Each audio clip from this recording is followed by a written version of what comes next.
Sveicināti klātesošie, sveicināti tiešraides skatītāji. Mans vārds ir Kaspars Zālīts, Finanšu nozares asociācijas, un pašlaik mums šodien būs jautājums banka un cilvēks par to, kā mēs esam piekļūstami vai pieejami. Un man ir fantastiski kolēģi šeit. Edgars Pastars arī no Finanšu nozares asociācijas un arī juridiskā biroja Kobalt Latvija. Dace Kampenus, es ļoti cenšos izrunāt šo vārdu pareizi. Labklājības ministrijas vecākā eksperta invaliditātes jautājumos un Vadims Frolovs, Svetbanka Latvija valdes loceklis. Mums šeit skatītājiem ir nedaudz uzlīs lietus, bet es ceru, ka skatītājiem tiešsaistē jau ir ērtāk to visu novērot.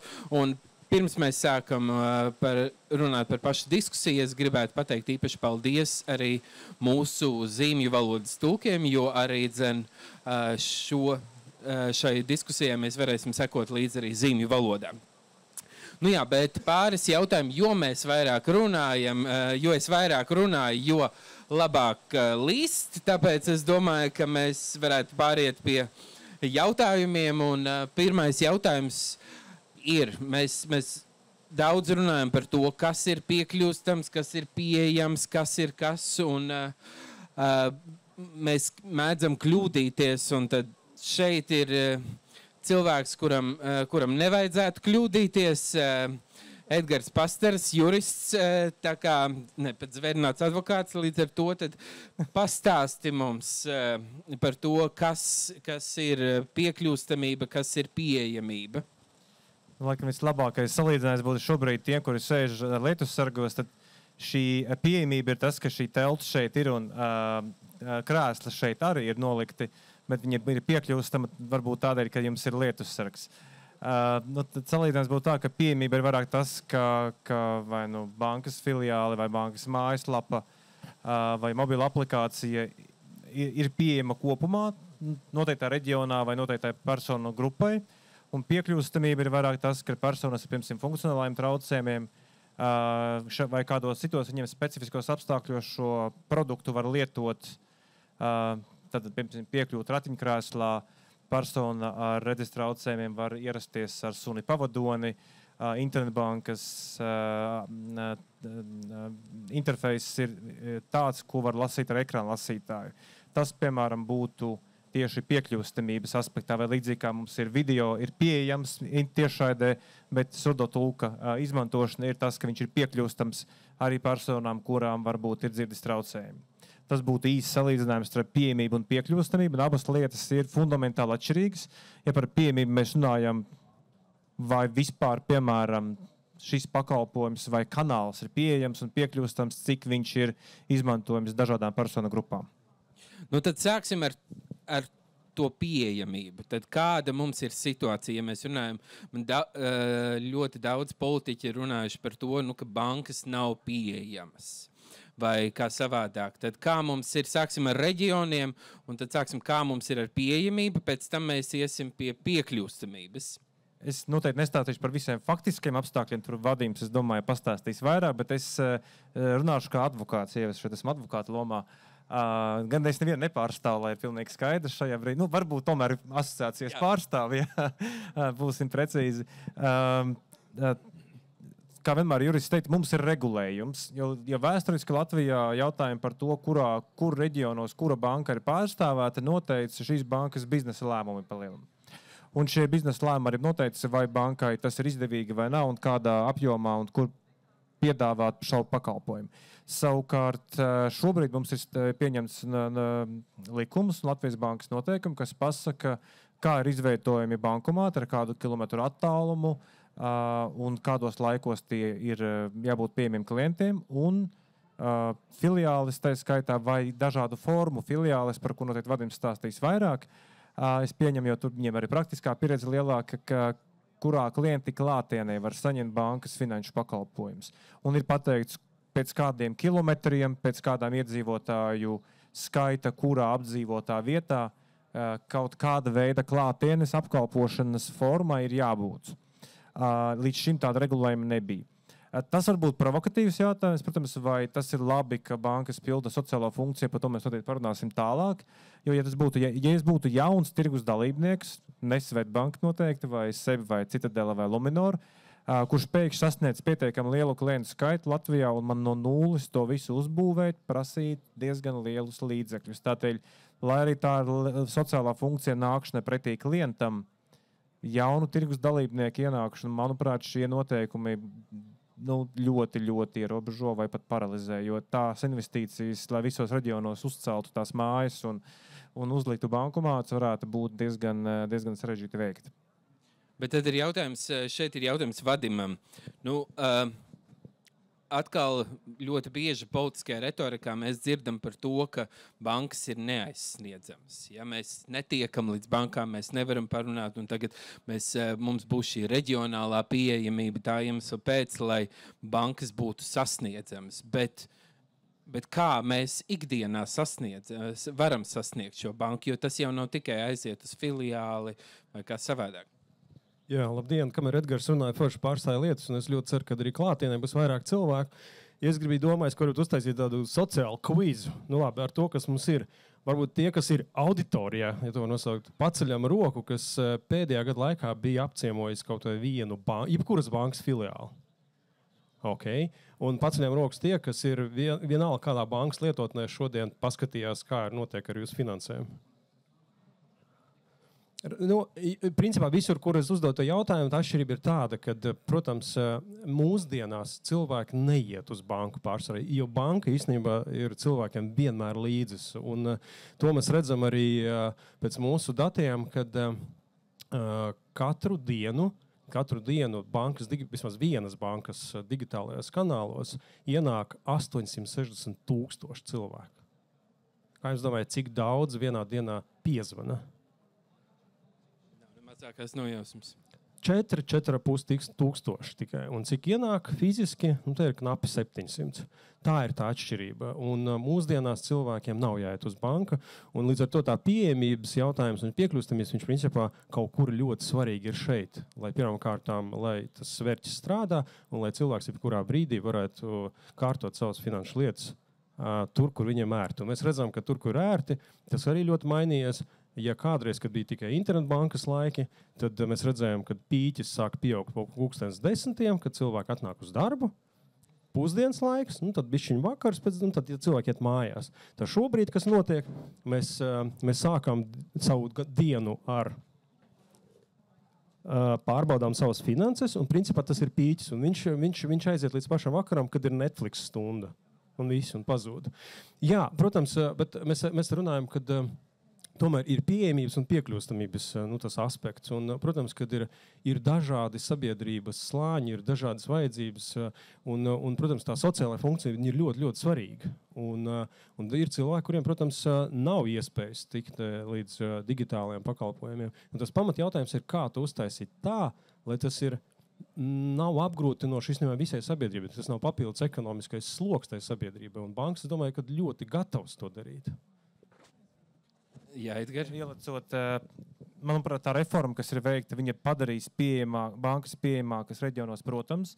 Mēs runājam par nelielu skaitu cilvēku, kuriem ir vajadzīgi klātienes apkalpošana, par to nav strīda. Un tas tādā ziņā var būt sociāli atbildīgāk. Vienlaikus jāpaturprātā, ka tās būs lielākas izmaksas visiem klientiem, bet kas ir svarīgi panākt, ko mēs redzēsim pēc gada vai diviem, kā izskatās reālie statistikas dati, kurus labi, ka Vadims arī pieminēja. Un tas būs ļoti dārgs eksperiments, kur mums būs atvērsim filiāli pilsētā X, kura tur šobrīd nav iespējams. Un paskatīsimies, cik daudz realitātē tā plūsma būs notikusi, cik darba stundas viņa būs bijusi vaļā, un cik reāli cilvēki ar to papildus ir sasniegti, vai ir jauni biznesi attīstīti.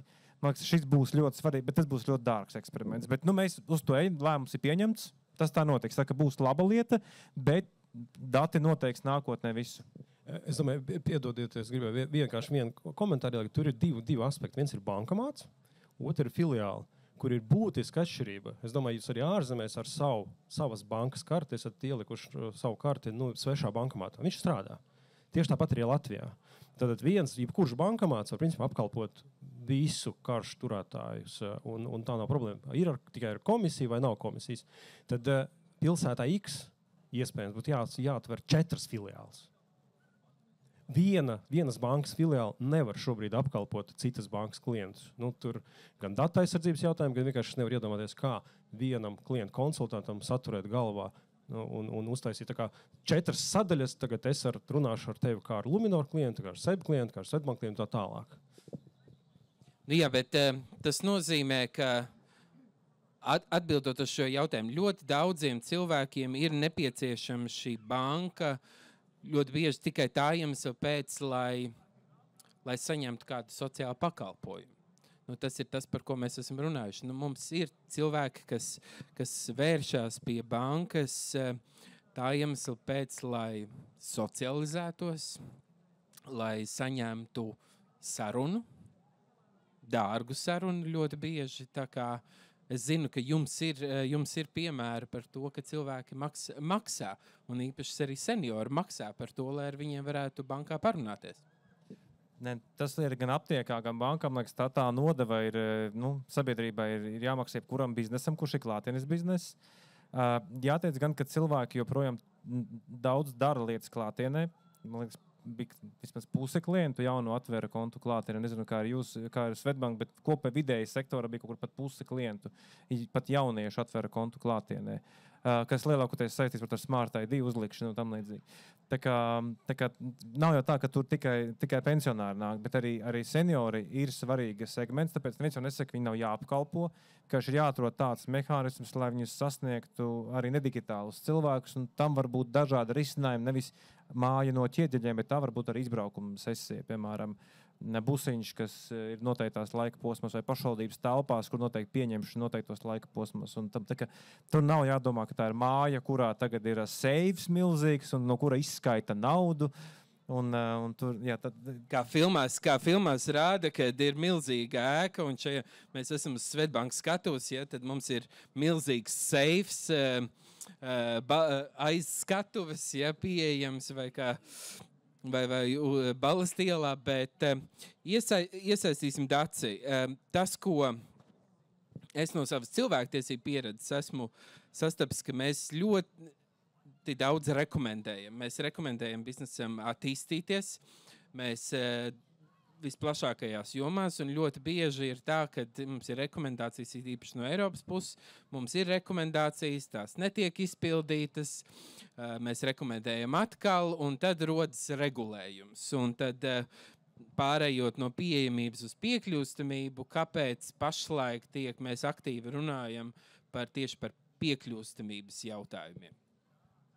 Jā, ir tas brīdis, nākamā nedēļa, 28. jūnijā, stāsies spēkā pilnīgi jauns likums, kur, kā tu teici, tā rekomendācija un tās kājas aug patiešām no Eiropas Savienības direktīvas, bet direktīvas ir tas tiesība akts, kas ir jāpārņem, jātransponē katrai Eiropas valstī, un Latvija arī to ir izdarījusi, un mums ir Saeimā pieņemts jauns preču un pakalpojumu piekļūstamības likums, un likumu Saeimā pieņēma 23. gadā, bet tikai tagad, atbilstoši direktīvas prasībām, tas stājas spēkā 25. gada 28. jūnijā, un tā būs tā X stunda, kad, kā jau Edgars un Vadims runāja par piekļūstamību, par spēju lietot virkni preču un pakalpojumu piekļūstamā veidā, tātad cilvēka redzes, dzirdes, kustību, garīgi rakstura traucējumiem ar dažāda cita veidā, gan ilgstošiem, gan pārējošiem traucējumiem, ik viens ar tādiem var saskarties,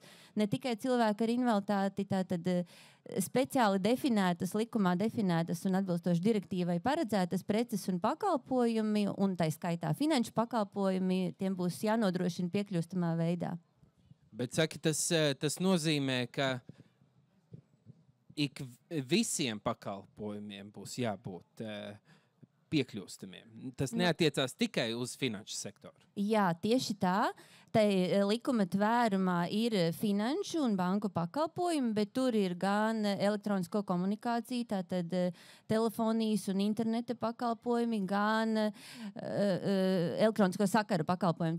Tad ir elektroniskā komercija, kas jau ir iepirkšanās internetā, tad ir televīzijas pakalpojumi, tad ir virkne preču, elektroniskie lasītāji, kas ir grāmatu lasīšanas rīks, datori, planšetes, vietālruņi, modemi, rūteri, virkne preču un pakalpojumi, kuriem ir noteiktas šīs piekļūstamības prasības kā obligātas. Un, protams, finanšu jomā autorizācijas līdzekļi, banku tīmekļu vietnes, līgumi vieglajā valodā un virknē dažādu lietu, kam ir jāspēj līdz tam gala patērētājiem nogādāt piekļūstamā veidā. Un tad man ir jautājums tieši Edgars paņēma mikrofonu, tad arī ir jautājums Edgaram, skatoties uz plašāku finanšu sektoru, tad cik daudz finanšu sektors ir gatavs šai stundai, tā saucamai stundai X, jeb tam brīdim, kad mums būs jābūt piekļūstamiem, un tas ir jāuztver kā labs notikums? Es atļaušos teikt, ka mēs, tiekoties ar daudz Eiropas valstu kolēģiem, nesot arī Eiropas Banku federācijas šī ieviešanas grupā, es teiktu, ka mēs esam, atļaušos teikt, paši gatavākie Eiropā šajiem jautājumiem šobrīd. To var teikt ar lepnumu, jo mēs esam daudz pie tā strādājuši jau 20. gada vidu, nevis no 23. gada, vēl pirms likums bija pieņemts pat. Tad, ko tas dzīvē nozīmē? Ja mēs daudz runājam par vadības, man liekas, ļoti labi parādīja to, ka internetbankas pieslēguma vai mobīlu aplikāciju pieslēguma ir 800,000 dienā un klātienes apmeklējumi tur 700 dienā, piemēram. Ja? Tas nozīmē, ka galvenie prasības mums kam ir jāvelta, ka cilvēki arī ar funkcionāliem traucējumiem var lietot šo iekārtu. Atvērt mobīlu aplikāciju, internetbanku, cilvēkam, kuram ir problēmas varbūt ar redzi, pārējošas, kāda operācija būtu ikvienam vai pastāvīgas. Varbūt arī cilvēkam ir lēnāka uztvere, viņam vajag ilgāku laiku, time-out un tam līdzīgi. Ekrāna lasītājiem ir jāstrādā, bet ko tas dzīvē nozīmē vēl praktiskāk runājot? Jo visi mēs lasām, mēs zinām, kas ir banku līgumi. Visi atcerās, tas bankas līgums, viņš ir tiem maziem burtiņiem, tur 3 stabiņos, apakšā vēl zvaigznītes. Un tādu printeri agrāk vēl drukāja ārā filiālē, vēl atceramies to skaņu, vai ne? Tad zeltainas lapas un tur kaut ko parakstīja.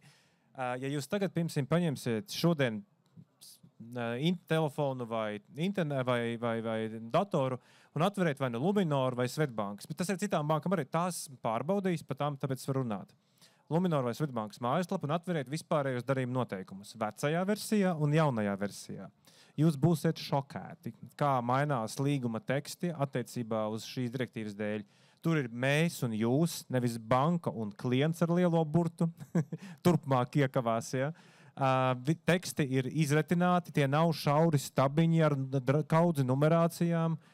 Tur gan vispār nav numerācijas, bieži vien tajos darījuma noteikumos jau vairs. Ir sekcijas, kas ir krāsām atdalīts. Piemēram, mēs vēl arī asociācijā turpinām darbu arī pie vieglās valodas, un, piemēram, būtu jautājums, vai banka var izbeigt līgumu? Jā, ja tu nepildi līguma noteikumus. Tas ir tāda informācija par līgumiem, vai, piemēram, vai var mainīt, vai ko banka dara ar taviem datiem? Apstrādā saskaņā ar privātuma noteikumiem. Respektīvi, vai kam banka drīkst stāstīt par tavu līgumu? Tikai tam, kam to atļauj likums. Respektīvi, mums ir jāstāsta gan vienkāršā valoda, kur ir juridiskie termini, un būs ļoti īsi teikumi, vēlams pat nepaplašināti. Viņi var būt arī paplašināti, bet pamatā nepaplašināti teikumi. Un vieglā valoda, kas ir vairāk informācija par līgumu kopā ar piktogrammām. Tātad būs arī informācija par līgumiem, vismaz asociācijas līmenī bankām. Tas nav obligāti jādara, bet asociācija tur izstrādās un publicēs ar piktogrammiņām un zīmējumiem par to, lai visi var saprast līgumus. Tad ir vēl tāds jautājums, piemēram, persona, kas ir neredzīga un ierodās bankā, viņi vēlas parakstīt līgumu. Ko jūs darīt, ja būtu bankas bankas darbinieks? Tad jums jāzina, ko darīt, kad atnāk persona, kas ir neredzīga, iespējams ar suni pavadoni, tad vēlas parakstīt patēriņa kredīta līgumu. Tad sākās jautājumā, kas jūs tāds, agrāk bieži bija jautājumi, vai jums ir aizgādnis, vai jums ir rīcībspēja, ko jūs šeit darat? Nē, suns šeit nevar nākt. Ja? Tas viss nav normāli, tāpēc arī mēs esam daudz strādājuši pie tā, lai šis process būtu pietiekami elastīgs, vienkāršs un izdarāms. Šo kredītu līgumu var aizsūtīt pirms tam, kad klients piesaka vizīti. Elektroniski ekrāna lasītāja persona šo var izlasīt iepriekš mājās. Un arī var akceptēt attālināti. Bieži vien pat šādai personai ir vienkāršāk apkalpoties digitālajos kanālos, piekļuvas viņas prasību dēļ, nekā fiziski nākt uz filiāli, jo līguma parakstīšana pēc izlasīšanas ekrāna lasītāja un Smart ID ir daudz vienkāršāka nekā to izdarīt filiālē. Tā kā tur arī ir daudz priekšrocību šajā ziņā. Tad bija tie daži piemēri, tikai te esam gatavi, ir daudz mazu un interesantu risinājumu, tā skaitā arī surdo tulku filiālēs pieejamība un tam līdzīgi. Bet tieši jūs lasāt visi manas domas, jo nākamais jautājums ir tev, Vadim. Es arī zinu to, ka Svetbank ļoti daudz ko ir izdarījuši un vēl plāno ieviest šajā jautājumā. Jums ir inovācijas, jūs esat vienu no tiem saucamajiem pionieriem šajā jomā. Tad kas tas ir? Jo es zinu tieši par šiem līgumiem. Edgar, man ir interesanti to lasīt, jo iepriekšējie līgumi bija, man liekas, astronautam. Tev bija jābūt kosmonautam, lai tu varētu mēģināt izlasīt, bet bez lupas. Bet kas ir tas, ko jūs jau esat izdarījuši? Es gribētu paturpināt, ko Edgars teica. Es teiktu, ka redzot arī, kas notiek Baltijā un varbūt arī Skandināvijā, es teiktu, ka Latvijā finanšu sektors ir tālāk aizgājis nekā visur citur. Un pie tā visa, ko Edgars jau ir minējis, es domāju, ka mēs varam lepoties ar to, ka visi bankomāti ir aprīkoti ar audiogidu. Varbūt kādam ir... Svetbankas. Jā, bet mēs arī lielākais tīkls un visi ir aprīkoti ar audiogidu. Varbūt kādam ir jautājums, kāpēc mūsu bankomāti ir zemāki palikuši. Bija sūdzības. Cilvēks saka, baigi nav vērti. Es esmu garš cilvēks, nav vērti. Tie ir bankomāti, kas ir domāti īstenībā, lai cilvēks ar ratiņiem varētu piebraukt un viņš varētu tikt īstenībā līdz saviem naudas līdzekļiem. Tad fiziskajā plaknē filiālēs, lielākoties visās ārīgas filiālēs ir tā saucamie celiņi filiālēs, lai cilvēks ar redzes traucējumiem varētu aiziet līdz tai rindmašīnai. Un rindmašīnā arī ir iespējams cilvēkiem ar redzes traucējumiem saprast, ko ar viņu darīt, un ir arī audiogids. Tad cilvēkiem ar dzirdes traucējumiem filiālēs ir tā saucamās akustiskās cilpas, viņiem iespējas tad arī uzlikt austiņas, jo ļoti bieži tiem cilvēkiem ir sava ziņa traucējumi un skaņas, kas nāk no visiem, viņiem grūti izturt. To arī jautājumu esam atrisinājuši. Un ir arī, protams, visas filiāles ir, īstenībā tur ir tirdzniecības centros, tas ir savādāk, tur ir cita veida prasības, bet arī cilvēkiem kustības traucējumiem. Un īstenībā tur kāds varētu pētīt, priekš kam tas viss ir vajadzīgs, jo tie cilvēki diezgan reti atnāk, bet es, atceros reāli piemēru Valmieras filiāli, kas pavisam netū no šejienes, kad pēdējo reizi esam rekonstruējuši, ielikuši tās durvis, kas ir priekš ratiņu krēsla. Un īstenībā viņas ir ļoti ērts arī ikdienā, jo cilvēks, kas sagaida klientus, viņš saka, atnāk ārā ir novembris, mūsu klasiskais slapdraņķis, ārā ir māmiņa ar ratiem, un es mierīgi uzspiežu pogu, durvis atturās un nav jāžonglē. Tā kā, tas ir ļoti forši, ne tikai cilvēkam ar ratiņiem. Un par to vieglo valodu, es teiktu, ka tas vispār ir unikāla priekšrocība, jo finanšu lietas īstenībā diezgan sarežģītas, bet pārsvarā viņas sarežģīja baņķieri. Mums patīk, man liekas, tāds profesionāls kretīnisms, mums patīk uztaisīt tā, lai tas izskatās nopietni, sarežģīti, un man liekas, ka tieši šīs ir veids, kā padarīt saprotamākus, jo cilvēkiem mums Latvijas varbūt iedzīvotāju vidēja finanšu pratība ir diezgan zemā līmenī, bet tās ir diezgan daudz neapzinātu vajadzību, bet lai viņas palīdzētu saprast, īstenībā vajag kaut ko vienkāršāk. Tev es piekrītu Einšteinam, ja tu nevari izstāstīt sarežģītu lietu vienkārši valodu, iespējams, tu viņu nesaproti pats. Šī ir unikāla iespēja, un vēl atceroties to, ka lielākoties mums ir bankas kontakts ar šo, šeit tekstus likt, smagus vai vieglus, bet tekstus ir diezgan bezsakarīgi. Bet aicinājums vienkārši lietas, bildītas, piktogrammas, tas viss palīdz to uzmanību pievērst, noturēt un iespējams likt aizdomāties, varbūt šī lieta ir kaut kāda tāda, par ko es nebiju padomājis.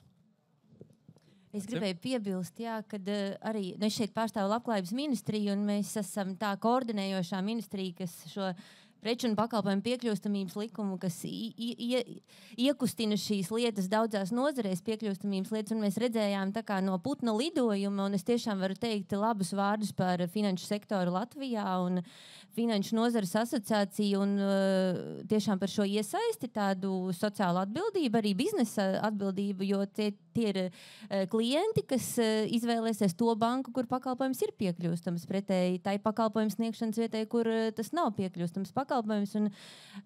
Un Finanšu nozares asociācija bija tā organizācija, kas salīdzinot ar citiem pakalpojumu sniedzējiem, kas ir likuma tvērumā, jau bija pat likuma draftēšanas posmā arī parlamentā klāt, un tas tiešām, man liekas, ir laba zīme Latvijai, kā finanšu nozare Latvijā iesaistās jau no pašiem pirmsākumiem šīs jaunās lietas izstrādē un testēšanā un ieviešanā.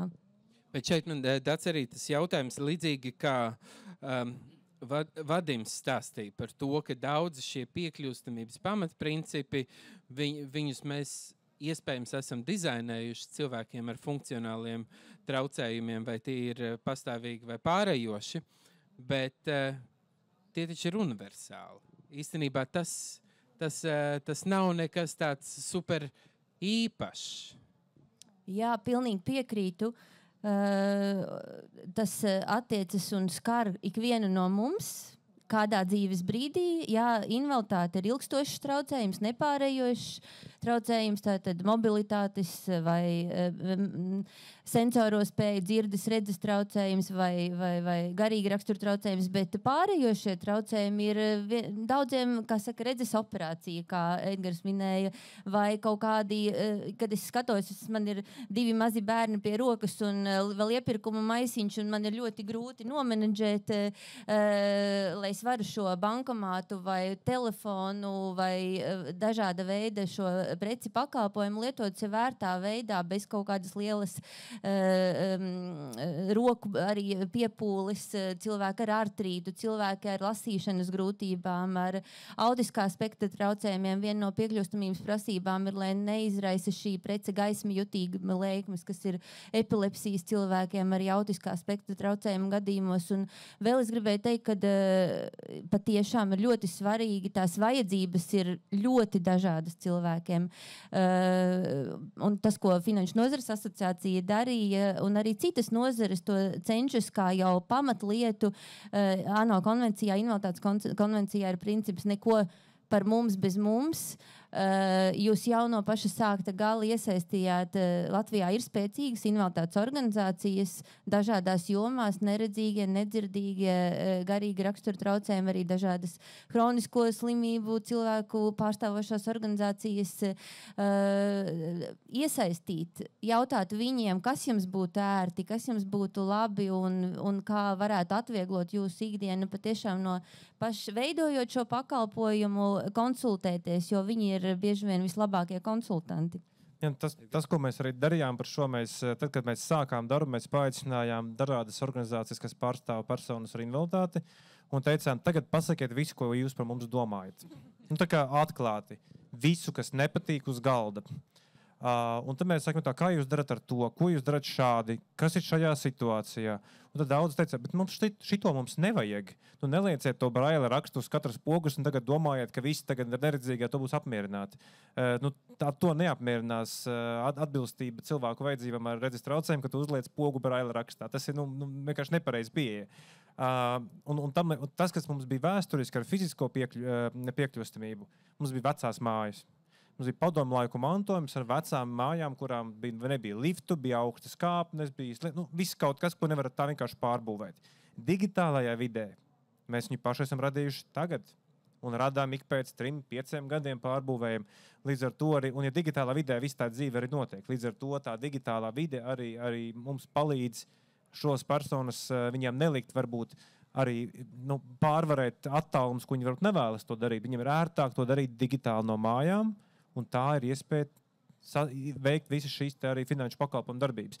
Mēs arī plānojam to, ka tas gan vēl laikam nav pabeigts projekts, bet arī tāda lieta, kas bija pagājušajā lampā, starp citu, Tas ir projekts pēc pagājušās lampas. Mums bija diskusija, ko bija organizējusi Latvijas Banka, ka viena no bibliotekāriem, man liekas, no CSI, teica, ka viņiem palīdz mācīt pensionāriem savā bibliotekā lietot internetbanku senioriem.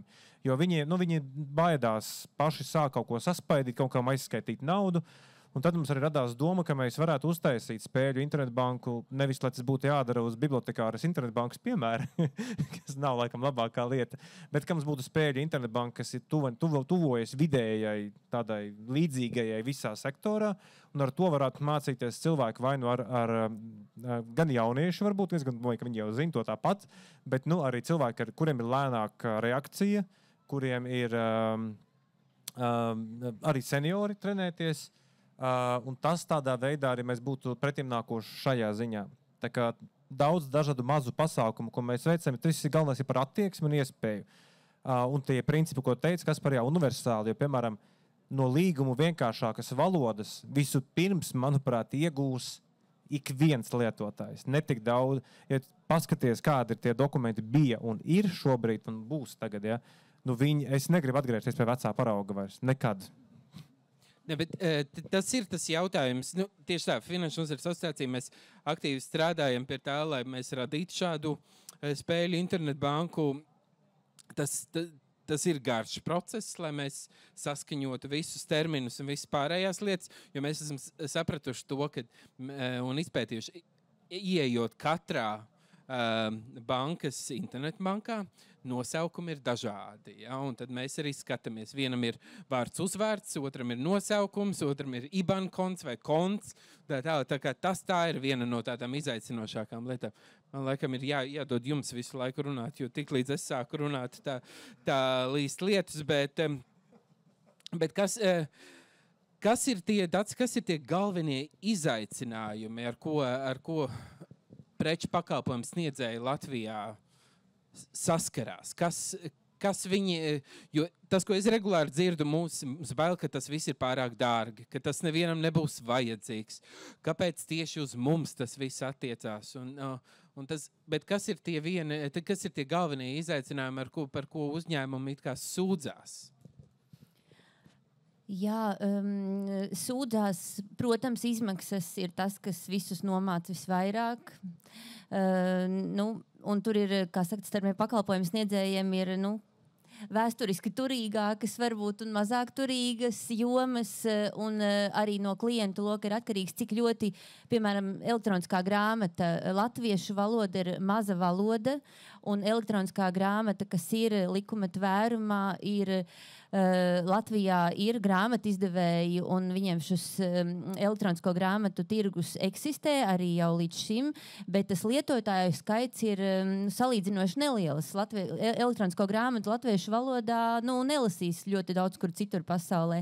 Līdz ar to tas finanšu ieguldījums un elektroniskā grāmatā ir arī pakalpojums direktīvas izpratnē, nevis prece, kas nozīmē no pirmās minūtes 28.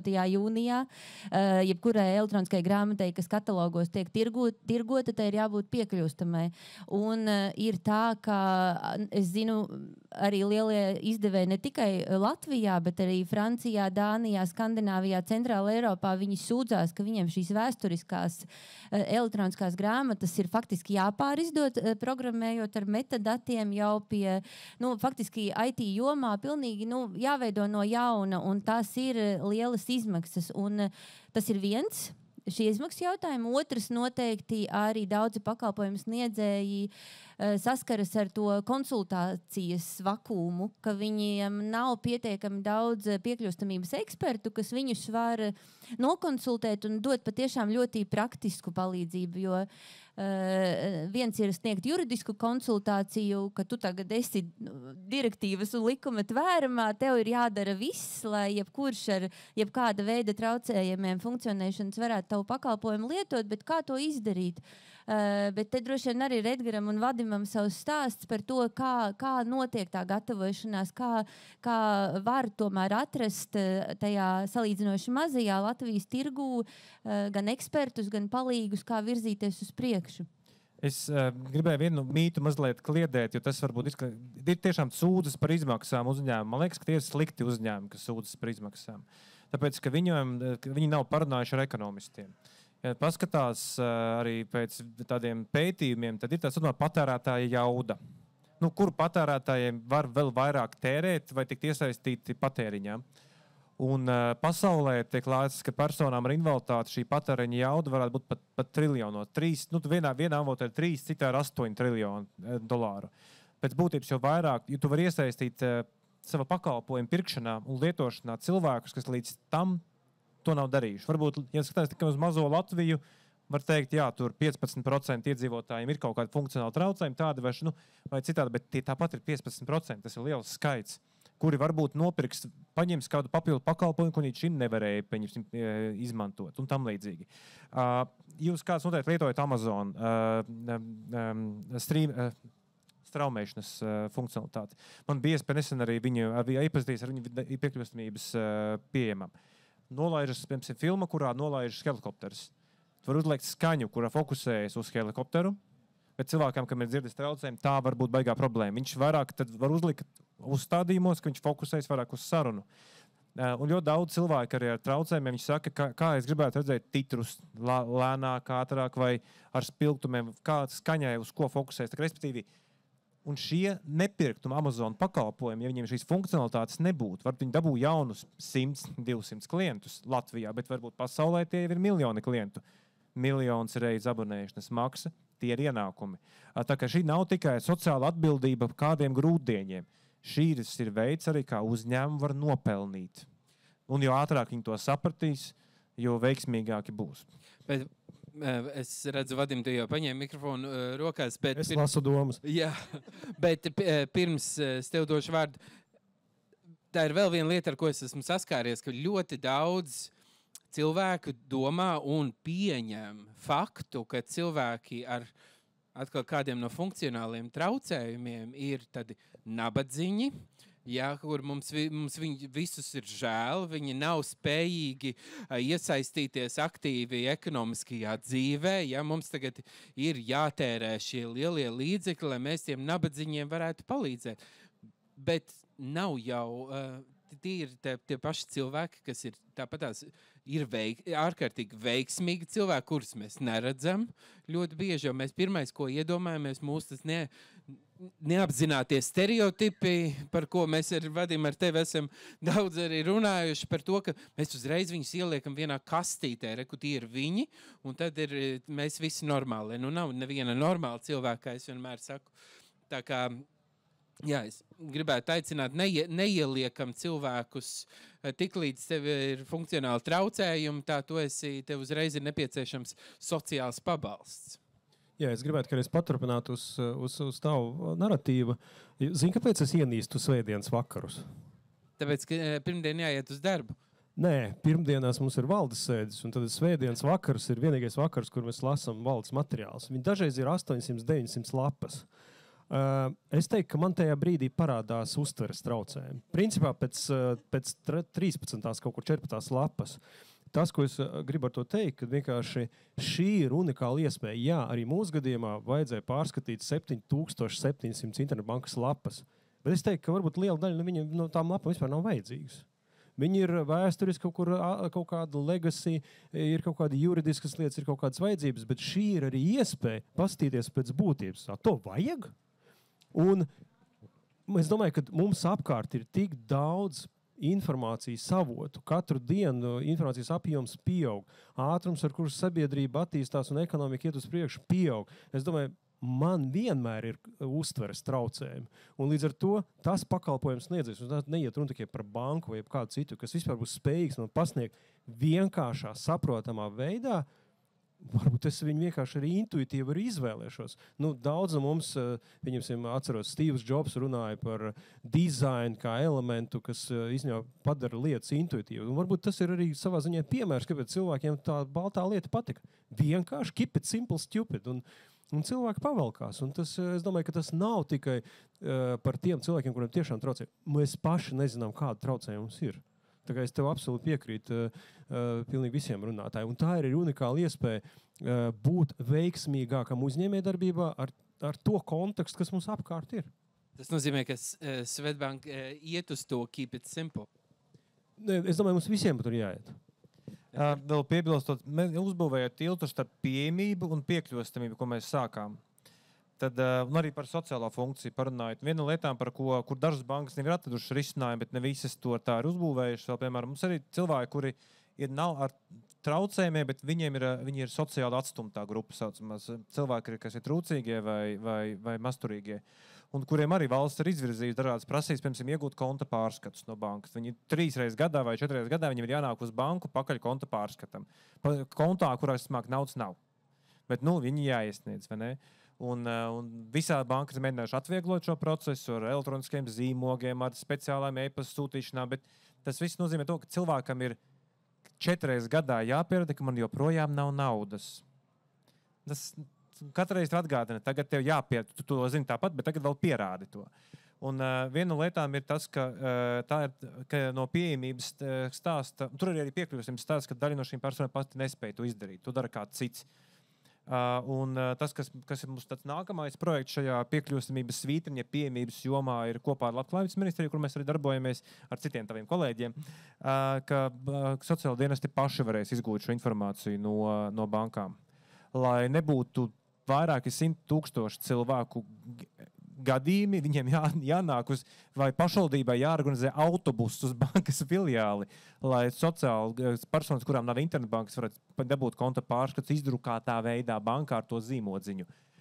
Tas ir viens no veidiem, kā mēs mokam šos cilvēkus, un mums nevajag to darīt vienkārši. Pieejamība varbūt arī šādā veidā interpretēt. Ceru, ka mēs tur 2 gadu laikā šo IT pusi, visi ieguldot naudu abās valsts un privātajā pusē varēsim atrisināt. Bet par to piekļuvību runājot, es aizmirsām pateikt vienu svarīgu lietu, kas ir piekļuvības galvenais moto vismaz 2 sensoros kanālos. Tātad tas nozīmē, ja bankomātā persona ir reģistraucējumiem, būtu labi, ka ir audiogids. Ja persona ir nedzirdīga, tad būtu ideāli, ja viņai būtu arī cits veids, kā komunicēt ar banku, piemēram, vai rakstot kaut kādā čatā, vai ziņā, vai aplikācijā. Bet, Edgars, man tev ir izaicinošs jautājums, jo mums arī ir cilvēki, kas palīdz sekot visai diskusijai zīmju valodā. Vai zīmju valoda ir valsts valoda? Tā ir lielākā kļūda, kas bieži vien pieņem cilvēki, kuri ir tā saucamie, kuri sevi uzskata par normāliem, lietošu šo briesmīgo vārdu, ka cilvēki, kas ir sazinās zīmju valoda, ka viņi lasa un domā tāpat kā jebkurš cilvēks, kurš ir mācījies skolā Latvijā, Anglijā vai Francijā. Tā valoda ir drusku citādāka. Ka viņa nebūs tā, ka tu varēsi izmantot, lasīt tekstu tīrā, literārā, juridiskā latviešu valodā un saprast to, ja tu esi no pirmās dienas, no dzimšanas bijis nedzirdīgs. Ja? Līdz ar to arī dokumentus, kādā cilvēka uztver, varbūt atšķirība. Liekas, lasīt, jau viņš prot, kur tur problēma, vai ne? Dos, lai tik skatās un paraksta. Arī tur jāsaprot, ka ne visi dokumenti sarežģītā valodā ir saprotami arī cilvēkiem, kuri redz un lasa. Tā arī ir atšķirība. Bet šeit bija tas ar ko es esmu saskāries arī ļoti bieži komunicējot ar cilvēkiem. Ja piemēram, bankas darbinieks perfekti pārvalda zīmju valodu, atnāk klients zīmju valodā, tad viņam šī komunikācija var veiksmīgi arī norisināt. Bet, protams, ka viņi tā noteikti, bet tāpēc bankām mēs arī Eiropas komisija ieteica, ka vienu no risinājumiem, ka kā jau jūs paši nevarat prasīt, ka visi darbinieki zinās zīmju valodu. Tas būtu pārmērīgi, vai ne? Bet tādēļ var, piemēram, ārpakalpojumu līgumā banka noslēgt līgumu ar surdo tulku, un kurš ir ekrānā uz planšetes pieejams tad, kad to vajag, kamera un planšeti, ko jums vairāk vajag, vai pat telefons. Un tas ir bankas algots surdo tulks, lai nebūtu kaut kāds krāpnieks, jo cilvēkus, diemžēl, apkrāpj un daudz, kurš arī veic šo tulkošanas darbu. Un par valodu runājot, kas par to ieminējies, ka, protams, ka nākamais solis, par ko mēs vēl šeit skaļi baigi vēl neesam runājuši, mums, principā, visā industrijā būs pilnībā jāpārēt uz darbu latviešu valodā arī finanšu līgumos un bankās un ne saziņā, bet infrastruktūrā nebūs internetbanku un līgumu citā valodā kā latviešu valodā un Eiropas Savienības valodā. Jā, es pavisam gribēju īsi piebilst par zīmju valodu. Tā nav gluži uzskatāma kā otra valsts valoda, bet valsts valodas likumā ir viena no normām, kas pasaka, ka valsts atbalsta latviešu zīmju valodas lietojumu. Un piekļūstamība ir šis princips, ka tātad mēs veicinām informācijas saprotamību dažādos kanālos, dažādos sensorijos kanālos, un zīmju valoda ir viens lielisks rīks, bet jāsaka, ka zīmju valoda katrai valstī ir cita, un ir arī starptautiskā zīmju valoda, un, protams, kā viena Latvijas banka nespējas nodrošināt visas iespējamās Eiropas zīmju valodas, bet tāpēc jūs veicināt šo aplikācijas lietošanu un arī tā kā ārpakalpojuma veidā iepērk šo zīmju valodas tulku, kuru var, strādājot ar attiecīgiem klientiem, izmantot, un tas ir lieliski. Bet Dats, man arī bija jautājums, man tāds nedaudz provokatīvs jautājums, ņemot vērā. Bet, ja mēs runājam, mums ir šie pienākumi, kas ir jādara privātajam sektoram, cik ļoti īstenībā ir valsts sektors gatavs, cik valsts sektors ir piekļūstams? Ļoti labs jautājums. Jā, es šai diskusijā pārstāvu valsts pārvaldes pusi. Jāsaka, ka pārņemot šīs direktīvas, piekļūstamības direktīvas prasības, pasvīd arī valsts pārvalde. Pirmkārt, jo mums bija tas juridiskais darbs jāizdara tieši izveidojot normatīvo regulējumu, saprotot, kuras būs šīs kontrolējošās iestādes. Mums tās būs veselas 6. Finanšu sektoru kontrolēs Patērētāju tiesību aizsardzības centrs, bet ir vēl arī Nepilpē padome, kas televīzijas pakalpojumus, un sabiedrisko pakalpojumu regulators, kas kontrolēs elektronisko sakaru jomu. Tad ir Civilās aviācijas aģentūra, Valsts dzelzceļa administrācija un autotransporta direkcija, kas pārvadājuma jomu kontrolēs, un pavisam nelielā segmentā arī pilsētu interaktīvos pašapkalpošanās termināļus, arī konkrētā pašvaldība. Rīga, piemēram, savu Rīgas satiksmi. Un ir arī šī sodu sistēma izveidota, un, protams, pašai valsts pārvaldei nevar kratīt ar pirkstu komersantam un privātajam sektoram, ja mēs kaut vai, piemēram, nenodrošinam sūdzību pieņemšanu piekļūstamā veidā, komunikāciju ar iedzīvotājiem, un valsts pārvaldē vēl ļoti daudz kur augt. Tā skaitā, piemēram, par tīmekļu vietņu piekļūstamību jau kopš kura gada varam kolēģi to kontrolē un seko, kā mūsu publiskās pārvaldes tīmekļu vietnes ir piekļūstamas vai nē. Diemžēl tur nav viss kārtībā. Tā kā mums visiem ir kur augt.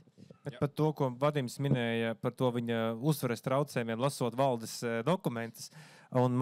Es teiktu, ka arī vairākās valstīs, kur ir runāts ar kolēģiem, ir pētīts, ka vidējais iedzīvotājs to C2 valodu profesionālo, kas būtu it kā ir tev dzimtā valoda, bet to profesionālo valodu nesaprot. Arī bieži vien paņemot arī vēstuli, ko jūs arī valsts pārvalde adresējas, rētāk privātais sektors, bet arī tur grēki pietiek. Tu lasi un tu nesaproti, ko tev gribēts pateikt, bet ir tāda birokrātiskā šifrēšana, tabula, kas mums birokrātiem ir, kuri strādājuši, ka mēs saprotam, ko caur puķiem tev ir mēģinājuši pateikt. Bet tas, man liekas, ir ļoti svarīgi, un nākotnē būs vēl svarīgāk, ka mums tas saucamais B2 līmenis, tas nav varbūt ļoti zinātniski tā lietot šo jēdzienu, bet tas būtu piemēra dēļ, var ļoti labi izmantot mākslīgā intelekta rīkus. Tajā brīdī, kad man bija nesen vēl saņemt dienas, vienā darba grupa atsūtīja uz 6 lapām vēstulīti, materiāli ļoti labi, man ļoti patika, viņš bija izklāstīts, bet 6 lapas man nav spēka. Es viņu ieliku ChatGPT, lūdzu uztaisi vienkāršā valodā. Nepārsūt B2 līmeni, viņš man uztaisies, aizsūtīja vidiem, vai viņi piekrīt šādam kopsavilkumam, viņi tur pat izdara devas labojumus, bet piekrita. Saku, redz, varēja arī uz pusotras lapas to visu salikt. Un tas pats arī ir attiecās arī uz banku dokumentiem, uz pārējiem. Mums būs spiediens taisīt to vienkāršāk. Tas sācies tāpēc, ka ir cilvēki ar uztveres traucējumiem, dažādi veidi traucējumu spektru, tur varbūt arī dzirdes traucējumi, kā rezultātā ir vajadzīga vienkāršāka valoda. Bet beigās jau iegūsim mēs visi. Un arī jums, kad gatavojat sarežģītākus dokumentus, ielieciet viņu tajā pašā ChatGPT un uztaisiet man B2 valodas līmenī šo tekstu. Un redzēsiet, jūs paši sapratīsiet, ko esat uzrakstījuši. Tas nav nemaz tik slikti kādreiz arī zināt.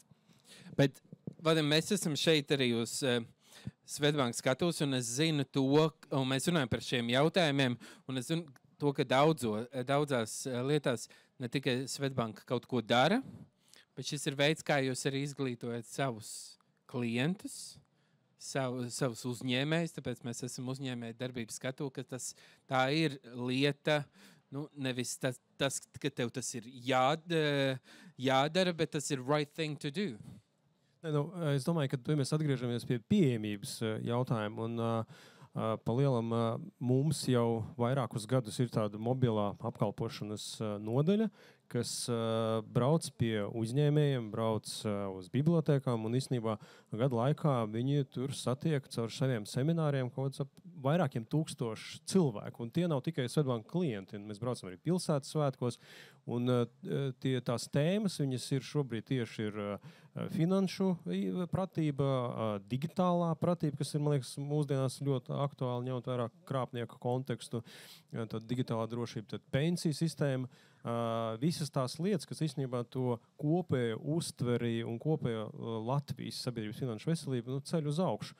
Un savā ziņā nesen pilsētas svētkos tieši reiz Madonā, kur man ļoti liels prieks bija, kad īstenībā šis ir tas, varbūt tā ir tā atbilde uz to regulējumu, kad komercsektors pats aizbrauc, satiek cilvēkus turpat uz vietas, un visi grib to darīt un satikt viens otru, un īstenībā iemācīties kaut ko jaunu. Jā, ja šis ir mūsu pats svarīgākais izaicinājums, kā caur katru sarunu, vai digitālā vai fiziskā satikšanās vietā, vai arī caur mākslīgo intelektu, tomēr mūsu sabiedrības to izpratni un finanšu neatkarību celt par katru maz tādu kā ķieģelīt pie ķieģelīt to māju uzbūvēt. Ja jums jau ir svarīgs tas, lai klients pats pieņem savu lēmumu par finanšu neatkarību. Jā, es domāju, ka kas ir tas vispār kopējais mūsu uzdevums ir īstenībā mēģināt cilvēkam, tā kā viņam pašam saprast, pirmkārt mums saprast arī tā cilvēka kontekstu, kurā viņš dzīvo. Otrām kārtām, lai viņš pats arī ierauga un lai viņš pats arī saprot, kas ir tas veids, kā to lietu var sakārtot ar tādu ilgtspējīgu lēmumu. Un lai viņš pats to lēmumu ir spējīgs pieņemt, apzināt lēmumu. Bet, man liekas, tas laiks ir labi sakartis. Pirmkārt, pieejamības jautājums par to, ka ir zināms papildu regulējums, kas atgādināja komerces sektoram arī par to, ka reģionos ir vajadzīga nedaudz lielāka pārstāja, ko varbūt pat nenosaka tikai biznesa lēmumi. Turklāt arī finanšu iestādes dažādas Swedbank vienmēr bijusi ļoti aktīva ar saviem reģionālajiem programmām, bet ir citas finanšu iestādes, kuras nekritizējot viņas, kuras ir tikai mākonī. Piemēram, Revolut, mēs visi apmierināti, ka viņš ir tikai mākonī, vai ne? Un ir finanšu iestādes, kuriem cits koncepts. Bet tas lika viņam mazliet izlīdzināties, ka nav tikai viena vai divas bankas, kuras tur ir tikai vairāk reģionos, bet ka jābūt arī vairāk.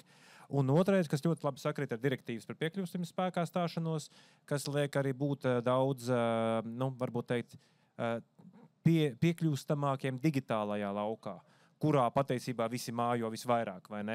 Un tāpēc jau direktīva arī fokusējas ne daudz uz to fizisko pusi, bet uz to digitālo pusi, jo ja digitālā vidē nepiekļūstama un fiziskā ir tālu, tad tas ir dubultā zaudējums. Un mums jau arī diskusija iet uz beigām. Mums jau kā latviešiem parasti patīk, domāt, ko mēs esam izdarījuši sliktu, bet jo nekad nevar būt pietiekami labi. Kas ir kaut kas tāds, ko mēs varētu darīt vēl labāk? Ko uzņēmēja darbības, piemēram, uzņēmēja sektors varētu darīt vēl labāk, lai mēs būtu soli priekšā, lai atbalstītu cilvēkus pārējoši vai nepārējoši funkcionāliem traucējumiem? Jā, ir latviešiem tāda iezīmīta, ka mēs mēdzam varbūt sevi arī nevietā pakritizēt un šaustīt, bet man gribas tomēr noslēgt uz pozitīvu noti, jo man liekas, ka nevajag sevi kritizēt, jo šis ceļš ir tikai sācies. Protams, ka piekļūstamību arī vecās Eiropas valstis, viņas ir valstis Skandināvijā, kur procentos mēra piekļūstamību. Un 100% gandrīz nekad neizdodas sasniegt, bet mēs esam kaut kur šī ceļa vidū vai sākumā, un man liekas, tas, kas ir izdarīts, ir lieliski. Un man arī prieks dzirdēt arī no banku kolēģiem, ka tas personiskais kontakts, arī cilvēka kontakts ar šo finanšu iestādi, nav plānots, ka tas pazudīs, jo man liekas, tas, ko mēs ļoti daudz kritikas saņemam, arī gan, ka valsts pārvalde nav gan tuvu cilvēkam, gan arī komersantu sektors ir kaut kur tālu un nedzird tās cilvēka vajadzības, un tad šis personiskais kontakts nekur nezudīs. Ar šo pakalpojumu sniedzēju tas ir labi, un par digitālo vidi noteikti jāmeklē, vēl ir varbūt vairāk, to arī kritiku mēs saņemam, ja tomēr par kritiku, tad jāmeklē vairāk kontakts ar gala lietotājiem, ar cilvēkiem, kuriem ir ikdienā šie funkcionēšanas ierobežojumi, un nevienā brīdī nedrīkst aizmirst, ka vajag pakonsultēties un paprasīt vispirms viņiem, vai jums būs ērti, vai tas, ko mēs esam izdomājuši. Vēl pirms mēs vispār izdomājam, tā kā Edgars teica, vispirms mēs pajautājām, kas jums nepatīk, ko mēs piedāvājam šobrīd. Paldies. Tādas divas lietas, man liekas, mēs joprojām līdz galam baigi labi vēl nesaprotam cilvēkus ar uztveres traucējumiem. Mums vēl vajag mācīties vairāk. Mēs pat esam vairāk runājuši, jo tur tas spektrs tur ļoti dažāds un tur vēl ir kur rakt. Un otrā lieta ir personas ar rīcībspējas ierobežojumiem, juridiskiem rīcībspējas ierobežojumiem. Tur mēs arī esam sākuši zināmu ceļu iet, un tur vēl ir ko darīt. Un tur ir ne tikai bankām, bet tiesām vispirms. Jo tie ierobežojumi, kas personām ir noteikti, viņi bieži vien finanšu pakalpojumus vienkārši neizpildāmi.